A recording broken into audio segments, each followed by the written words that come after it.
Husbands, the way you're going about helping with housework might be making things worse. Let me see if you've ever experienced this. You want to surprise your wife, you clean the downstairs, you do the dishes, you do the laundry, you wipe down countertops, you sweep. You're so excited for your wife to see it. And when she finally does, she doesn't say anything. Have you ever found yourself wanting some praise or fanfare for doing housework? Consider this: that expectation that you're setting up in your mind is putting an emotional weight on your wife's shoulders. Your gift of doing housework is not free. You are expecting payment from her. That is not a gift, that is a transaction. When my wife and I were first deciding to start dating each other, she asked me what I thought dating meant, what I wanted the relationship to look like. I remember saying something to the effect of, I expect both of us to meet each other halfway. Here's the problem with that. If we are both trying to meet each other halfway, then we're going to be constantly scanning and monitoring for when does our half end and when does her half begin. We become fairness police, and that shows up in housework. Well, I did laundry, so you should clean the bathrooms. Well, I took out the garbage, so you should do this. I've done my half, so now I'm just waiting around and expecting you to do yours.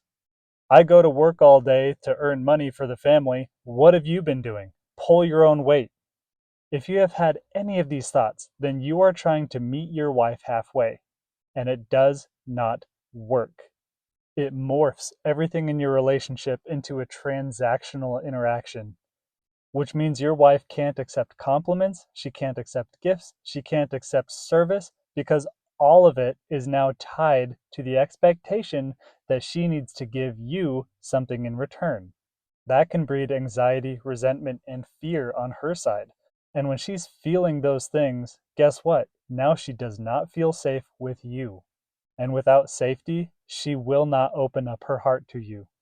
And on your side, if you're constantly setting up an expectation in your head and she's failing to meet it because you're not communicating that expectation, you're just expecting it, then you're going to be breeding seething resentment under the surface as well. You might be helping out around the house, but you're complaining about it under your breath.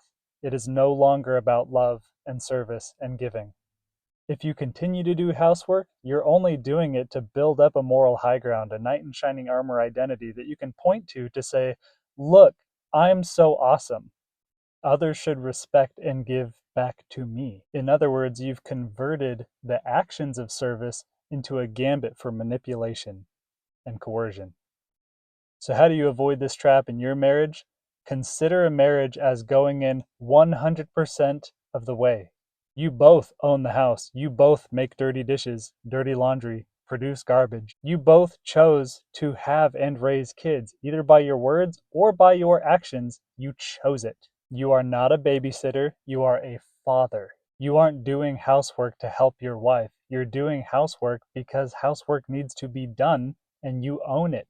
You and your wife are equal partners in parenting, in housework. Marriage is work when you start to see the relationship as being equal partners, supporting each other 100%. If you've experienced the thoughts and feelings that I'm talking about here, try this experiment. For the next 3 days, just look around your house, and if there's any housework that needs to be done, just do it and move on without thinking about any kind of reward or anything. If your wife does offer a compliment, view it as a free gift from her, not payment for what you have done. And if you can maintain that mindset in everything that you do in your marriage, then marriage becomes a constant exchange of free gifts given out of love. And that will make all the difference in the world.